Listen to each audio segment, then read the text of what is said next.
Alrighty, good afternoon and welcome everyone to Demystifying the Technical Assistance Visit, Part 2, Leveraging the Technical Assistance Feedback Letter.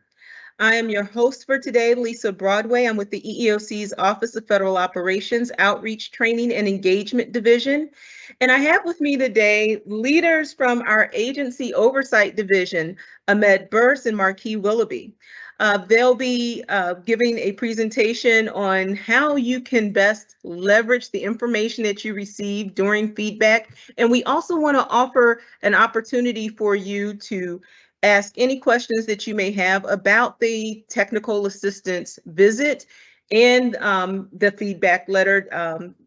Doesn't have to just be restricted to what we talk about today, but if you have any questions at all around technical assistance visits, how best to prepare for them, what to expect, what we expect you to do after those are completed, certainly feel free to post those questions in the chat.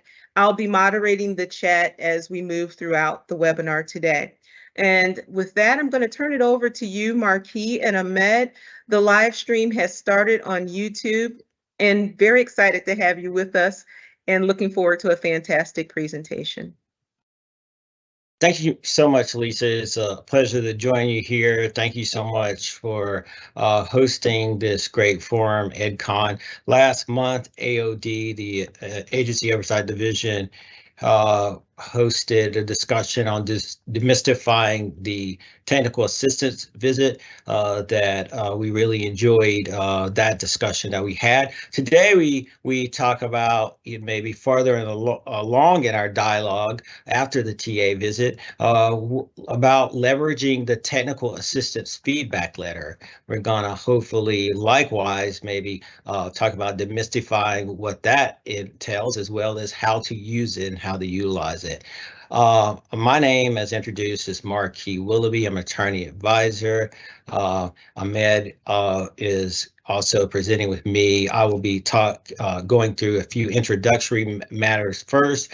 He's a supervisor, of the within the AOD of employment specialists, so equal employment specialists. So he will be joining me throughout this discussion or hosting. First, we want to give you an overview of our discussion this afternoon. We'll talk about the purpose, and you see the itinerary there. We'll talk about the structure here at the EEOC's Office of Federal Operations, and specifically the AOD, or Agency Oversight Division structure. We'll talk about FedSep guidance. We'll talk about the TA letter, the technical assistance feedback letter. That's the main thrust that we're talking about. And then we'll later at the end of the discussion, note that there are some references out there that you may want to take particular note of. Okay.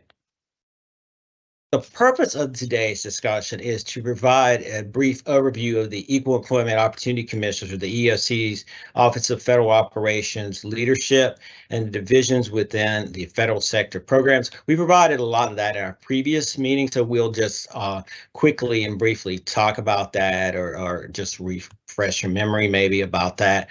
And also our other task today is to give our main thrust is to give federal agencies a greater understanding of the TA feedback letter and EEOC's expectations after receiving that particular letter. Okay, as we talked about last month, we'd like to introduce you to a basic overview and understanding of our structure at the Office of Federal Operations and our leadership. At the head of our Office of Federal Operations, we have Director Carlton Haddon. We also have the Associate Director, which many people, probably most of you know, Dexter Brooks. He's over the Office of Federal Operations, but he's also the Director of Federal Sector Programs, or what we refer to as FSP. And you see within FSP, we have 4 different offices. Our office, Agency Oversight Division, which is headed by Assistant Director Chaudhry. We also have a Special Operations Division, or SOD. We have the Research, Evaluation, and Applied Data Division, also referred to as READ. When you hear these acronyms, sometimes we shorthand at EEOC. That's what we're talking about. And then finally, the very important Outreach, Training, and Engagement Division, which is really today's event is really put on by them. We refer to them as OTED. It's sort of self-explanatory what they do. Specifically honing in on our Agency Oversight Division led by Gould Chaudhry, we just want to note that each agency has an EES, or Equal Employment Specialist, who's assigned to each agency to work with them through using relationship management techniques to help those agencies, mold those agencies into model EEO programs, to provide any technical assistance. Technical assistance doesn't just happen at the meetings. It's an ongoing partnership between the EEOC and federal sector agencies to help you become a model EEO program. Agency Oversight Division, of course, our main duty is to provide technical assistance on an ongoing basis to agencies regarding their EEO programs, and to review things such as MD 715 reports and your annual Form 462 reports, with the goal of helping agencies become model EEO programs. Okay, I wanted to note the FedSet portal, which probably everyone or most people are pretty familiar with.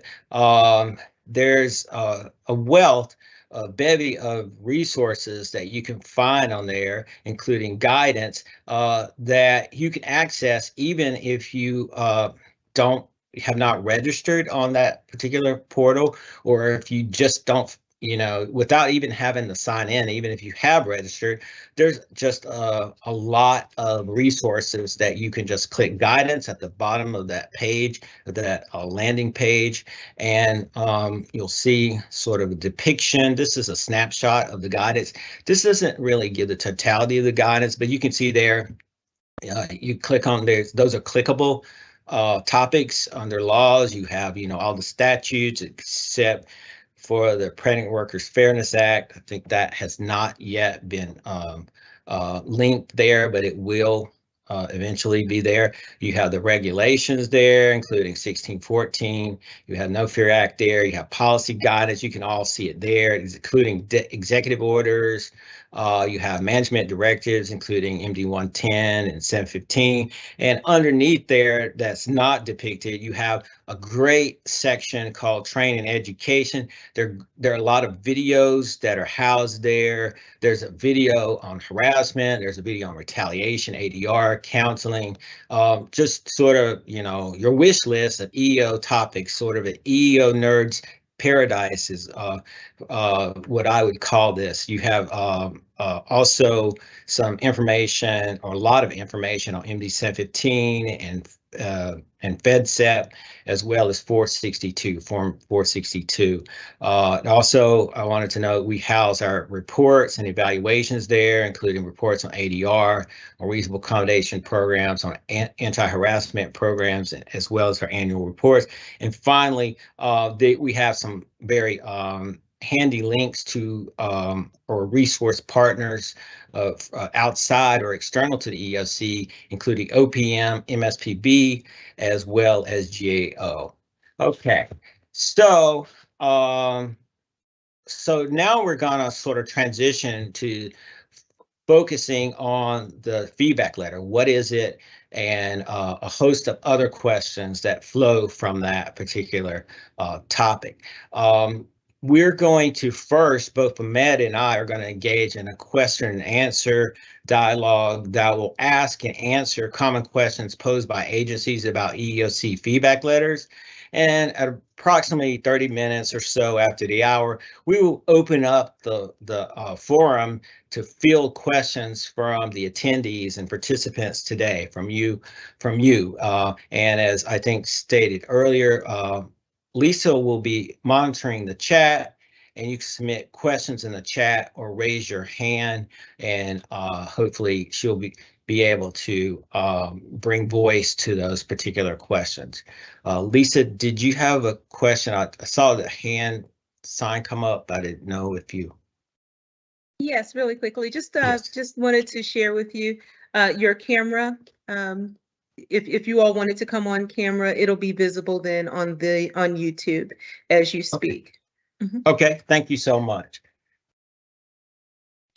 So as we segue over to the question and answer portion of this, our first question is for Ahmad. And as I stated, the focus of our discussion today is the feedback letter itself. Ahmad, what is a feedback letter? And thank you. That's an excellent question, Marqui. But to provide context, please understand that an agency receives a feedback letter after the technical assistant visit has occurred. And once it's occurred, we've taken that information, we've researched it, and we're providing feedback for that agency to go off of. So then the feedback letter officially summarizes the EEOC's findings and recommendations concerning that federal agency's programmatic compliance with EEO regulations, directives, and it includes evaluations of key aspects of that agency's EEO program. These letters are received by the agency's EEO director and agency head, and may include other recipients at the agency or parent agency's request. In other words, it's sort of a report outlining the status of the federal agency's EEO program. Marqui, where does the information contained in the feedback letter come from? Well, in addition to the information shared during the technical assistance meeting that we talked about in our last EdCon session, the EEOC reviews agencies' most recent MD 715 reports. And remember, that report has 156 compliance measures or metrics. We also look at the Form 462 report. We look at the AAP, or the Affirmative Action Plan. Additionally, EEOC reviews anti-harassment policies that are submitted to us, reasonable accommodation procedures, EEO policy statements, and specific EEO information on agency websites, such as compliance with agency's duty to post Section 508 from Section 508 and Architectural Barriers Act notices, or ABA notices, on their public websites, informing employees and applicants of their rights and how to file a complaint under each law. Ahmad, what are some of the parts of the feedback letter? Thank you, Marqui. That's an excellent question.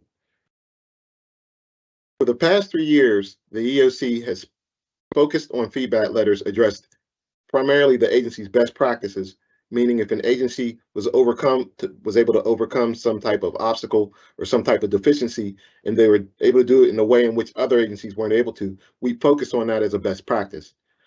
The corrected and remaining deficiencies, and a complete review of the agency's affirmative action plan. And I'll go into more of what actually is within that affirmative action plan and the requirements of it. However, with the passing of the Elijah E. Cummings Act, current feedback letters focus on the reporting structure, summarizing whether the agency has demonstrated meaningful progress and eliminated those noted deficiencies, and whether or not they put in a plan in their Part H, along with an overview of the affirmative action plan and a heightened focus on the barrier analysis efforts, which may include women in STEM occupations. Once we conduct the EEO, or once we conduct the technical assistant visit, we're normally trying to focus on the women in STEM occupations. However, as we're reviewing the documentation, if we realize that they may not have women in STEM, or those occupations don't have any triggers, we may focus on to something else. For instance, if the agency's Hispanic females are not at the rate in which they should, we'll focus on those during the feedback letter. Marqui, what are some common deficiencies found in agencies? Well, because there are numerous measures, we mentioned 156 measures or metrics from MD 715 alone. An agency could be deficient in any of these measures and have multiple deficiencies. But the top ones we have seen lately are, and that we want to really focus in this conversation, is that many agencies do not still have a direct reporting structure as required by the Elijah Commons Anti-Discrimination, Federal Employee Anti-Discrimination Act of 2020, which requires, to have the head of the EEO programs reporting directly to the agency head. I think in the last, we did a comprehensive survey in July 2022, independent of what agencies were self-reporting through their MD 715 and Form 462. And we found at that time about 51% of agencies were compliant with that mandate from the Cummings Act, which is also found in before that in MD 715. It was also found in MD 110. Also, another top area where we are finding agencies deficient in our feedback letters is a lack of applicant flow data, and that includes only having a partial applicant flow data, not having the complete applicant flow data, which can impair or will impair the ability of an agency to conduct proper barrier analysis. Another thing that we see often is that agencies are posting the MD 715 report or Part J only, but there's a distinction between that and the AAP, the Affirmative Action Plan, and agencies are supposed to post the AAP on the public website, but there's some confusion. Agencies are often thinking that posting the MD 715 report or the Part J portion of it is sufficient to meet that requirement of posting the AAP on the public website. And another thing that I wanted to know is agencies often fail to post Section 508 and or ABA notice requirements on their public website. Just wanted to remind agencies, because we see this deficiency so often, of the requirement to post that information on their public websites. Now, Ahmed, what do you use Parts H and I for from the MD 715 report? Thank you, Marqui. That's an excellent question. I would say Part H is the blueprint for the agency's plan to eliminate the program deficiencies identified within Part G. Now, Part G has 156 measures, and each agency is required to answer all of those questions, either yes or a no, and if they have comments, they can put comments there. We use this plan to determine whether the agency is making meaningful progress to eliminate or correct program deficiencies. Part H contains dates of initiating the plan, target dates of completion, plan objectives along with responsible officials, planned activities, including target dates for completing those activities, and accomplishments. Being a little bit more specific, under planned activities are the detailed steps the agency is taking to eliminate or correct the deficiency. Under these steps, they should be geared toward demonstrating the agency's progress over time. Understanding when you're addressing or trying to eliminate deficiencies, it may not occur overnight. It may not even occur within a fiscal year, but our goal is to ensure that you're making strides to address this deficiency. Target dates should be realistic. A target date that states ongoing is not sufficient. Please understand, as we review these documents, we're looking at the documents from previous years to make sure that, hey, if you've had a date that you've decided that you're going to try to eliminate this deficiency, if you're not able to, we'll go back and we'll bring it to your attention that these are some of the things that were going on, and maybe you need to try and adjust your dates a little bit more to make sure you're addressing this deficiency. Part I is the agency's plan to eliminate identified barriers to employment opportunities. A statement of condition of a trigger for a potential barrier. For example, a review of Table A1 showed Hispanic females have a lower than expected participation rate in the permanent workforce when compared to their availability in the civilian labor force. That's a trigger. It's saying, hey, our Hispanic females should be at 2.5%. However, within our agency, they're at 1.5%. That's a trigger to say what's going on. Within Part I, it also talks about the barrier analysis process.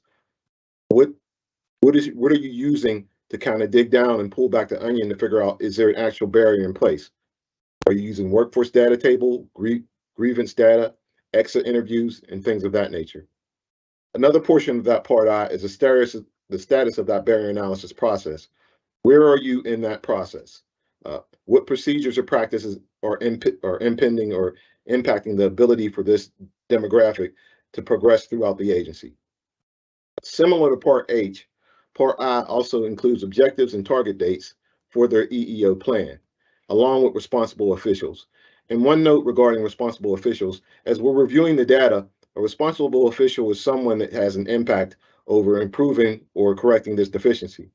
So then if you are having challenges bringing in Hispanic females at a lower rate, you wouldn't assign the accounting director as a responsible official. It just, that's not going to get you to your objective. And then the last portion of it are your planned activities towards eliminating that barrier if found, and what kind of further analysis are you doing? And one note, agencies that have less than 200 full-time employees are not required to submit a Part H.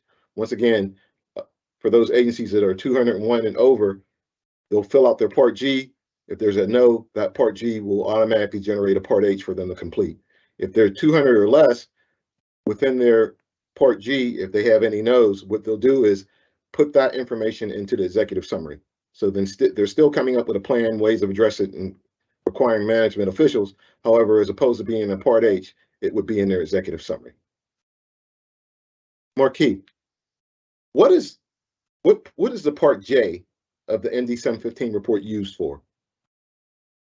Part J is the special program plan for the recruitment, hiring, advancement, and retention of persons with disabilities. Essentially, we are reviewing that Part J, to determine the sufficiency of the agency's plan to increase and retain its employees with disabilities to meet the regulatory goals, and the removal of employment barriers for persons with disability.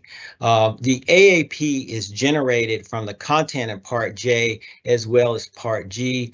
I want to note that Part J does not have everything that needs to be in the AAP, which is why posting it will not fulfill the agency's duty to place the AAP on the public website.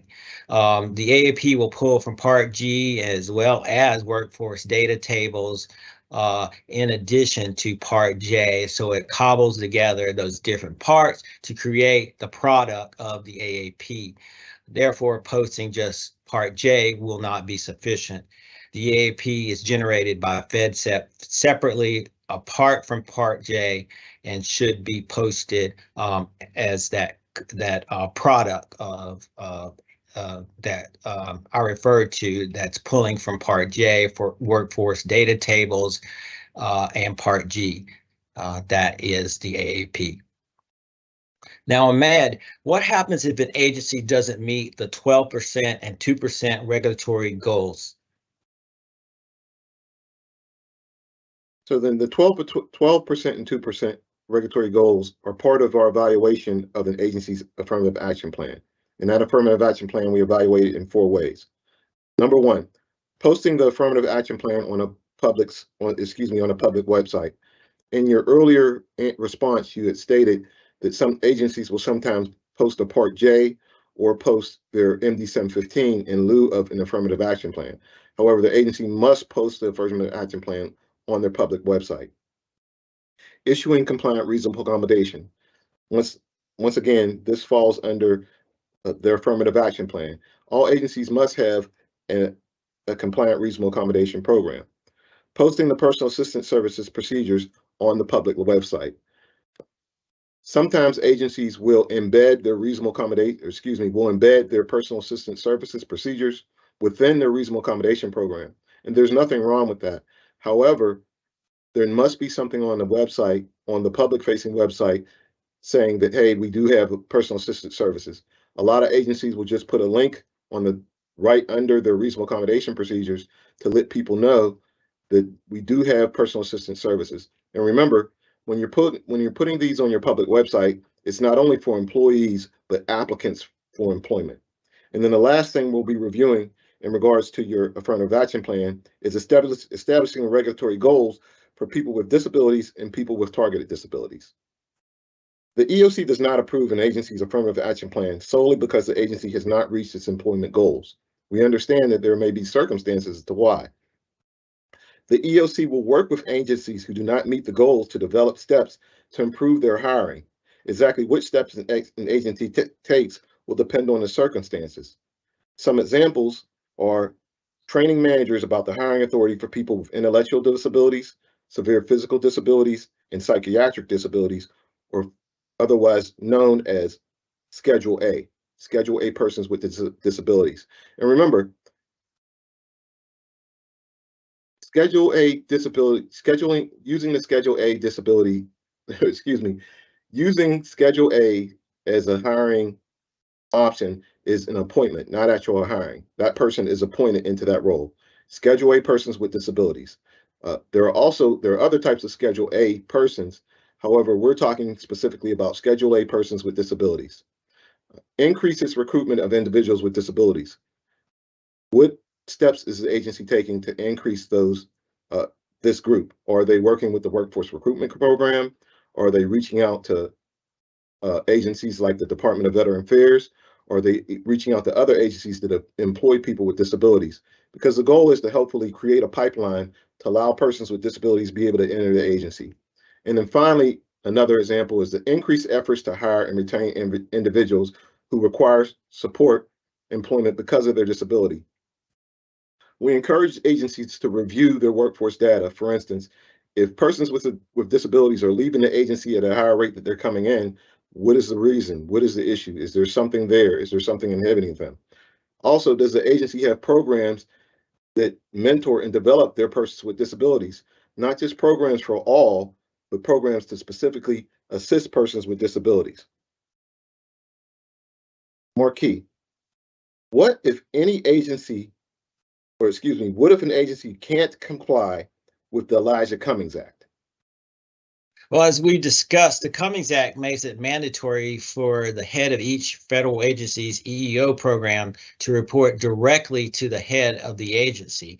If our feedback letter determines that an agency has not complied with this requirement, now a statutory requirement, the agency must set forth in Part H of its MD 715 report a plan for correcting this deficiency with plan activities, target dates, and responsible officials specified for attaining compliance. Additionally, agencies must demonstrate meaningful progress in implementing these plans. Also, the end of the feedback letter will contain specific instructions on how to move forward on this particular matter.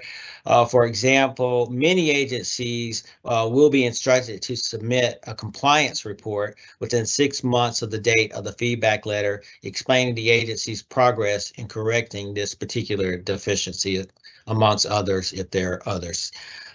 Ahmed, are there other types of written feedback from the EEOC to agencies besides this TA feedback letter? Oh, absolutely.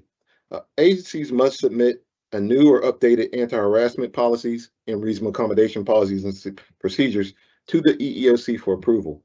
After reviewing the new documents, the EEOC provides official feedback. If this review does not coincide with the once every 3-year cycle for technical assistance meetings, a full programmatic review, the EEOC will issue a letter of determination regarding the anti-harassment or reasonable accommodation policies or procedures. If the documents are not compliant, the agency will be given specific reasons why the document is not compliant and a time frame for the agency to submit revisions in accordance to the EEOC feedback. A few notes in regards to reasonable accommodation procedures.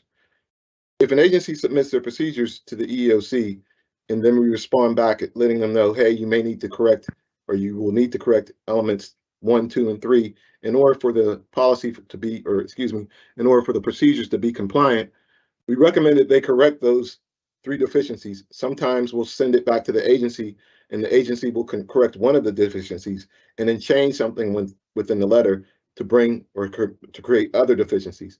So we'd ask, if we're working with you and we've established that back and forth, if we came up with things that need to correct it, please correct those deficiencies, bring it back to us as soon as you can, understanding that every agency has its own vetting process. But please get it back to us as soon as you can so we can get your accommodations, either your anti-harassment or your RA procedures approved. Marqui, what's next? What should agencies do with this feedback letter once they've received it? In line with what you said, Ahmed, the feedback letter should be used as a blueprint to assist you or assist agencies with completing their Part H, which is your agency's plan to attain a model EEO program by correcting any identified deficiencies. Remember, every deficiency not corrected this current fiscal year needs to be on your Part H. The ultimate objective is to eliminate any deficiencies, and if it's not possible to completely eliminate a particular deficiency, now specify on your Part H the timetable for each action or activity along the way to attaining full compliance. Use Part H as a realistic standard operating procedure on how to achieve things that will lead to compliance, which may mean breaking down your plan actions into digestible, attainable segments. We also want agencies to leverage their feedback letters to discuss their EEO programs and their deficiencies with leadership. Remember, your agency head receives a copy of the feedback letter.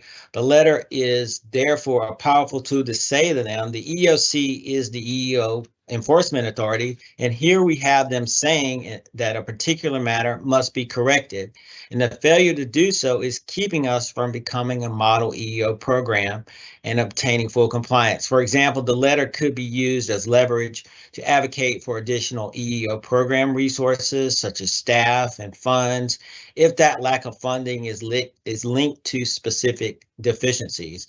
And then finally, as discussed in the context of the Cummings Act requirements, if the feedback letter says an agency has areas of non-compliance, it will contain specific instructions on how an agency should move forward to remedy the non-compliance. As stated earlier, many agencies will be instructed to submit compliance reports within 6 months of the date of that feedback letter, explaining the agency's progress in correcting the noted deficiencies. So that was our Q&A section. And now I think we're going to open up the floor for your questions as participants.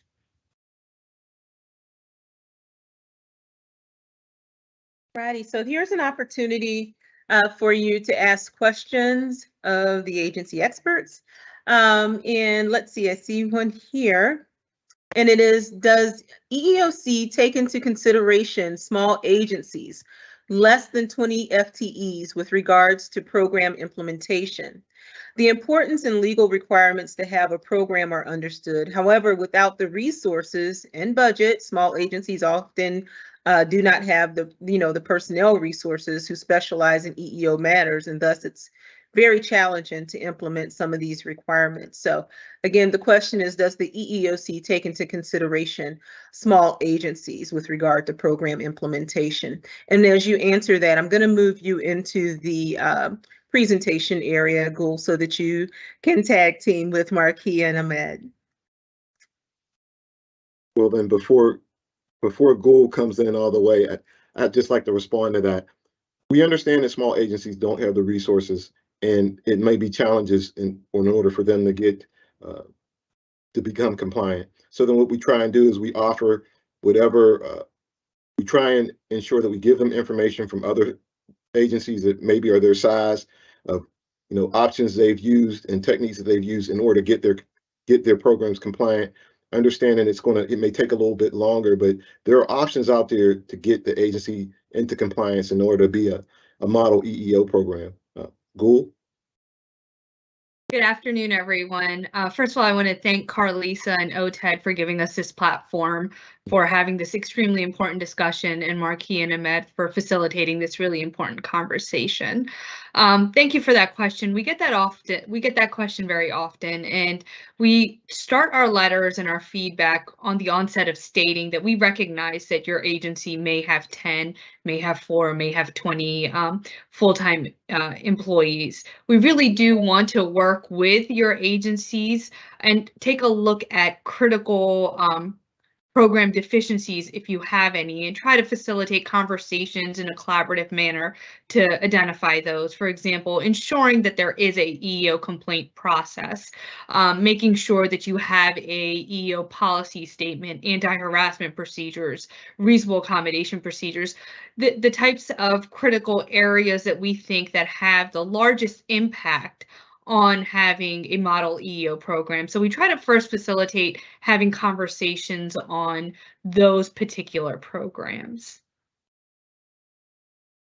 I hope that answers your question. Marqui, would you like to add anything? And Ahmad reference maybe referring smaller agencies to other agencies who are of similar size. Yeah, some agencies are micro agencies, super small. So we may, use the small agency council specifically as a resource and go to them, or maybe refer that smaller agency to the small agency council, which has, specialized experience in some of these issues too, specifically geared for small agencies, and partner with them to help agencies that are smaller and facing some hurdles because of their size in complying with all of the measures. Thank you so much for that. I'll put the web address for the Small Agency Council in the chat. And for those who may be viewing this at a later time, the Small Agency Council website is www.s as in small, A as in agency, C as in council.gov. Our next question is, are there templates, reasonable accommodations, personal assistance, etc., which can be provided with standardized definitions and language that agencies can tailor to their mission? Okay, we don't really provide templates for reasonable accommodation procedures or past procedures. We do point agencies to the authority for the content or the required content, which is in the regs 1614.203. And when agencies reach out to us or reach out sometimes to me personally, I will go through, or if there are questions about what should be in the letter, I may go through the regs and help them, because I think the regs are pretty good about setting forth the things that we're looking for. We are looking for things that are required by the regs in that particular case, as well as personal assistance, personal assistance services, which you can use your reasonable accommodation procedures to set forth that process too. But a lot of agencies ask us for models, and when the EEOC shares something as a model, you can be pretty confident that we've approved it. We've found that the content meets the many requirements. I understand reasonable accommodation procedures. There are a lot of things that have to be in there, much fewer things than what you have to have in an anti-harassment policy. So a lot of agencies like to see what it looks like. Of course, it has to fit the reality of the structures, the reasonable accommodation office that they have, but there's certain content, certain definitions that are pretty standard, that are based upon the law and defined in the regs themselves that the procedure should have. I was just going to add to that. I'm trying to bring my hand down at this point. For federal agencies, the EEOC approves whether or not their policies and procedures are correct. This is not putting it off, but I think it's important. For when I was an EEO director, I always made sure that I networked with other EEO persons and other EEO agencies, because you can go to their website And if it's approved by the EEOC, and see, okay, what have they done? How have they put the reasonable accommodation procedures up there, or their past procedures? How are, you can pull theirs down, review them, or even if they have anti-harassment procedures, reach out to them. Hey, listen, are yours approved? What did you do to get them approved? And that's, you can use that as a model, as a template for your program if they've already been approved. Just a suggestion. And I just want to emphasize that although we may have approved a reasonable accommodation procedure for one agency, if that model doesn't fit within your organization, for example, you may not have the same positions available, yet you're copying and pasting another agency, that may not work and it may not be compliant for yours. So just make sure that although there are standard definitions that are across, meaning the definitions for, disability and some of that language that can be found in the regulation, just make sure that the practice, the program, and the procedures, the standard operating procedures really do match your organization, the way that your organization is set up.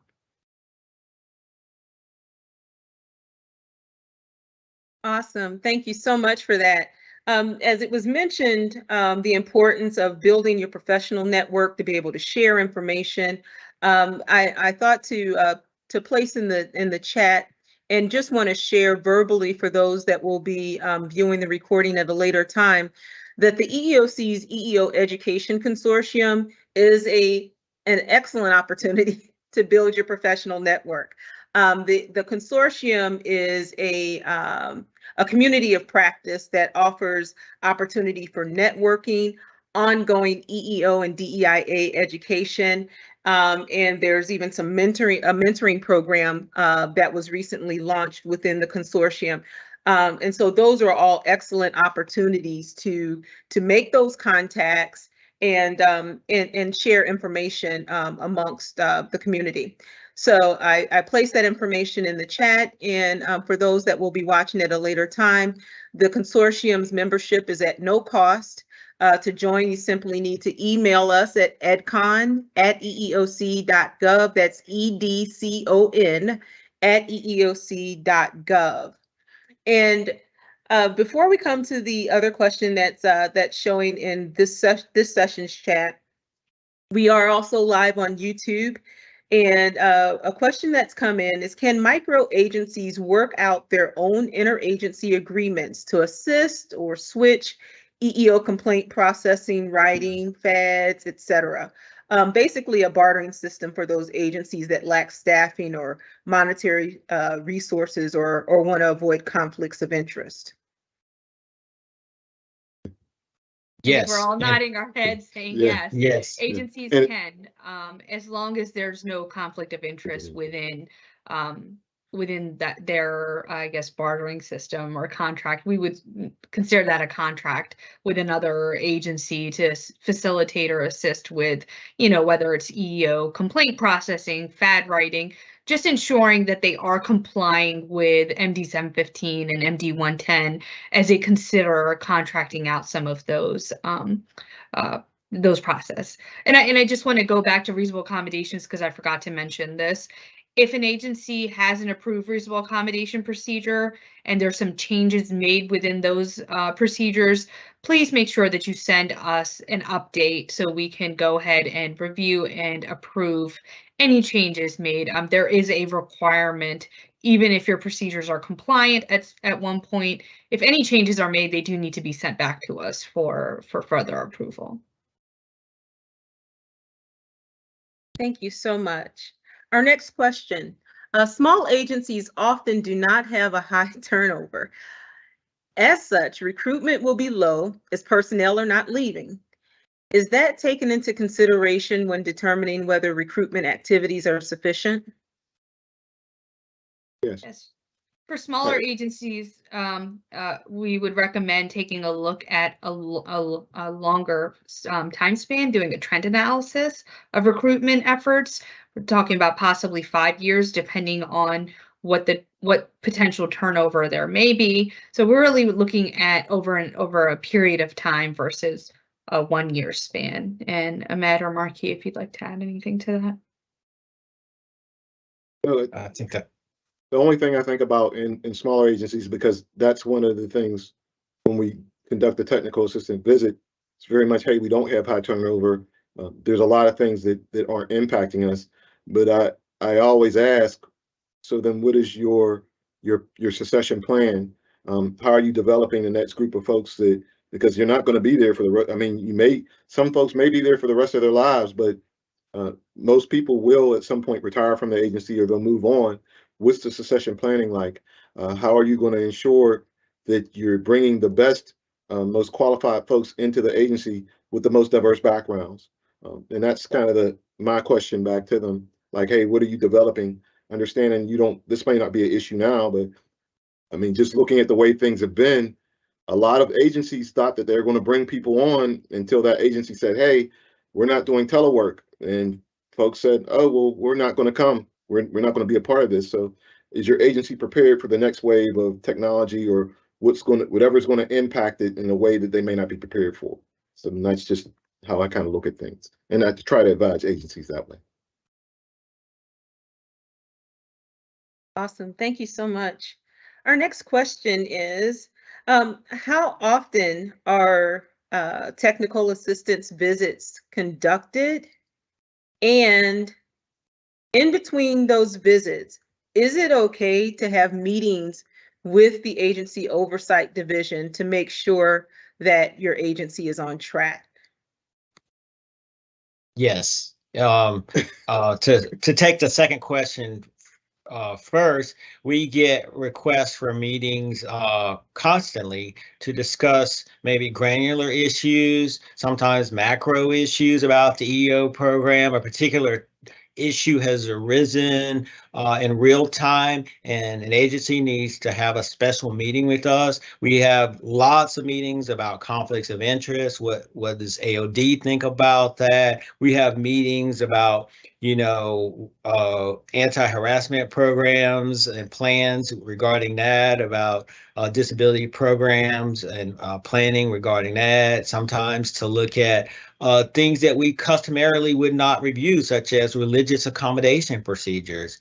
And there's no such thing really. I mean, we have our routine things that are in MD 715, but there are a lot of things that we can't anticipate that agencies reach out to us about processing issues. How we interpret the regs regarding this particularly. A new case comes out, they may reach out to us. All sorts of things can arise that we don't anticipate. The normal cycle, is you get this official meeting and feedback letter in once every 3-year cycle. But we are here to foster an ongoing relationship. And when you need us, we are here to have those conversations with you, to put our heads together with our expertise and your leadership and your expertise in real time. So you don't have to wait every 3 years.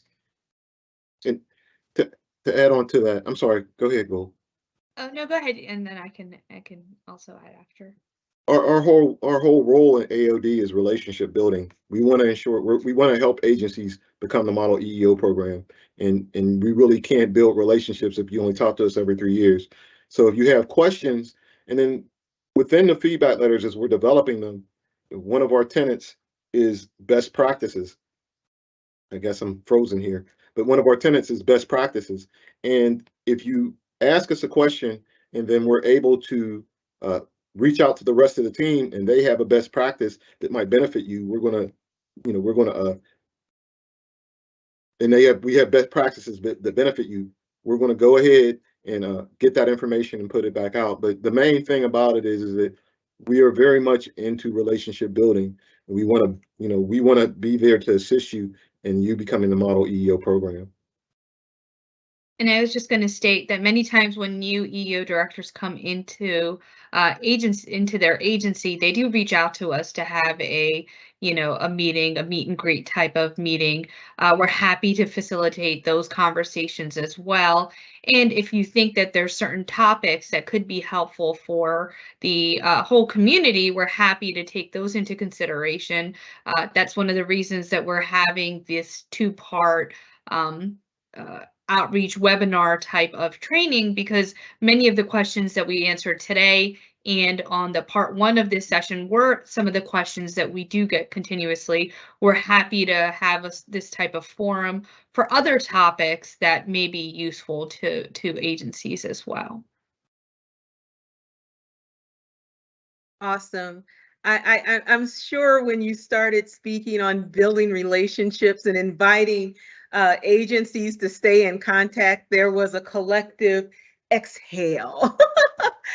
Because I think oftentimes folks are intimidated by the process.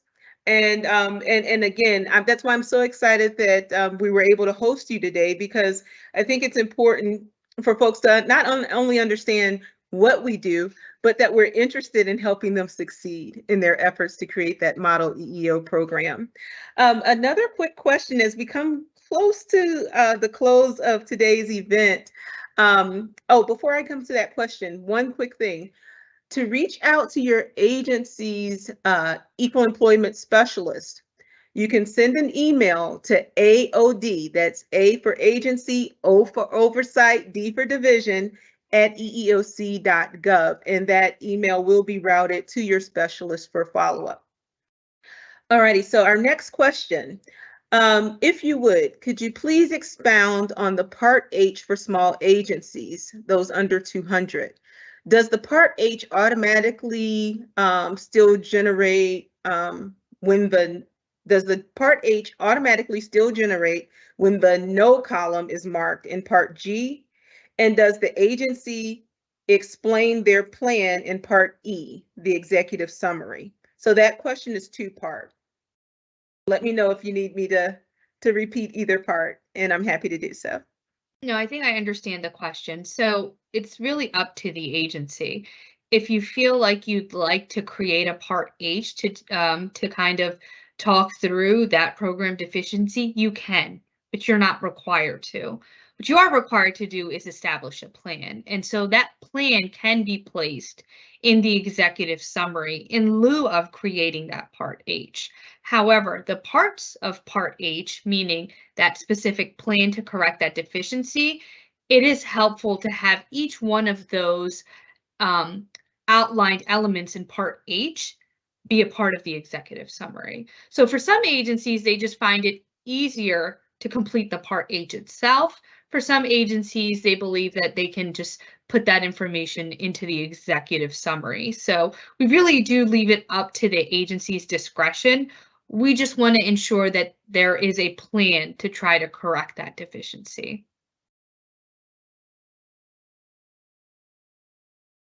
Awesome. Awesome. Thank you so much. Alrighty, so if there are any additional questions for our presenters, again, whether you're on YouTube or joining us here on Teams, we invite you to place your question or your comment in the chat. And while we await those additional questions or comments, just want to remind you that, again, our Examining Conflicts in Employment Laws Conference is upcoming July 30th through August the 2nd. Registration is open. I am placing that information in the chat, and it will also be available in the YouTube chat as well. So again, registration is open. We do invite you to join us. Again, that's another opportunity to continue the conversation. I'm checking YouTube to see if we have any additional questions there.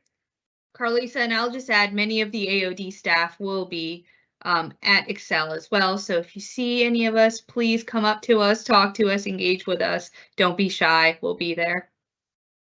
Awesome. Fantastic. All righty. We do have another question. Where in the Part E would the corrective plan be written in lieu of the Part H, planned accomplishment section? Anywhere within the description. So it's a blank page.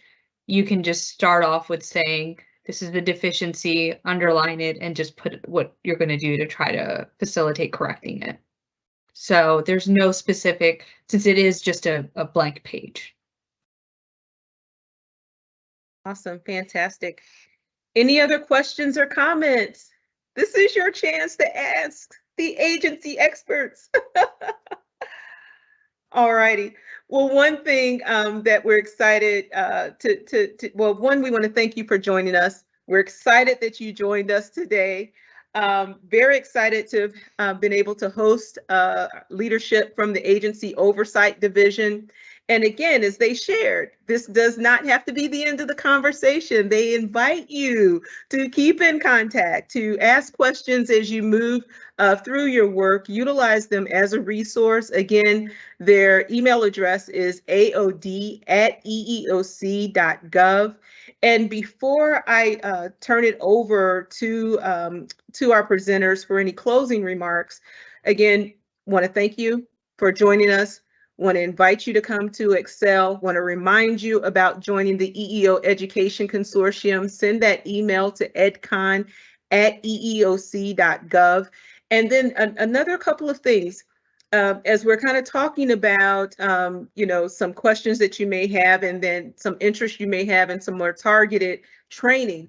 I do want to remind you that the Office of the Outreach Training and Engagement Division, as I get used to our new name, does offer up to 2 hours once every 6 months of no-cost outreach to federal agencies on EEO topics. So it could be that you would want something more in this area. Reach out to us. Send an email to Federal Training and Outreach @eeoc.gov. Again, Federal Training and Outreach @eeoc.gov.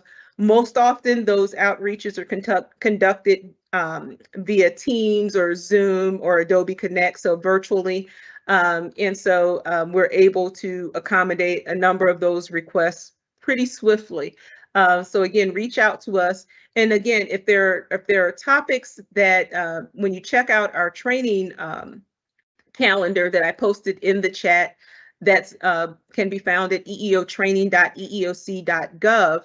If there is training that that you don't see listed there, but that you believe would be of benefit to you and the practitioners at your agency, please reach out to us. Let us know, and we'll do what we can to create that customer specific training for you. We do offer that as a service as well. So with that, I'm going to mute, and I'm going to turn it over to our presenters for them to close out our session. And again, I thank you everyone for joining us today.